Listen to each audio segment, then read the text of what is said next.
question that just came to me before we get out of here. So someone was talking to me, and they're like, hey, they're giving out two things. They're giving out a shot with the antibodies, and then they're giving out the vaccine. They're like, which one should I get? Are they both similar into helping me avoid the COVID-19? Do you know anything about the antibodies vaccine?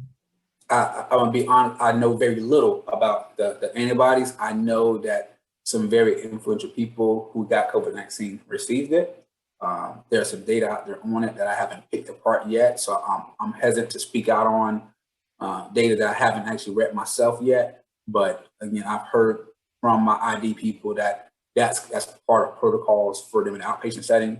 Some of those antibodies are part of the protocol for my institution as well. And the only thing I can say is that the vaccine is for those that had issues, and then those that had COVID-19 and those who had not. The antibody in itself, from what I understand right now, is for those people who have COVID-19 that are mild to moderate that can be used as an outpatient setting. So there's a particular difference within those. I don't think a person that does not have COVID-19 actively right now receives the antibody, because it's supposed to be to help you fight that active infection. So that's the only thing I can really speak on. I mean, I got one more. If you already had COVID-19, should you still get the vaccine? Absolutely. So what I've seen, fortunately and unfortunately, I know quite a few people who have COVID-19.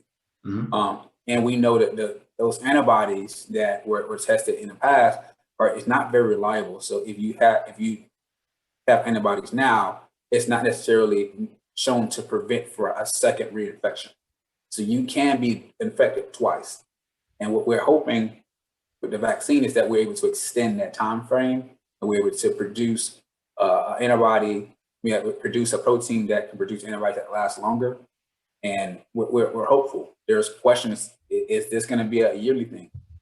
Do we have to get it multiple times? I don't know. I'm not educated enough to make those statements as of right now. But I know that most individuals who had COVID-19 at some period of time last year, I know people who got infected twice. So from my standpoint, I'd rather provide myself with the most immunity as possible, and from a global standpoint, provide that so we don't pass COVID-19 on to other people as well. Okay, good. Great information. I know you probably covered this too also on your podcast, PharmSoHard, or you probably did it on some of your Friday Pearls.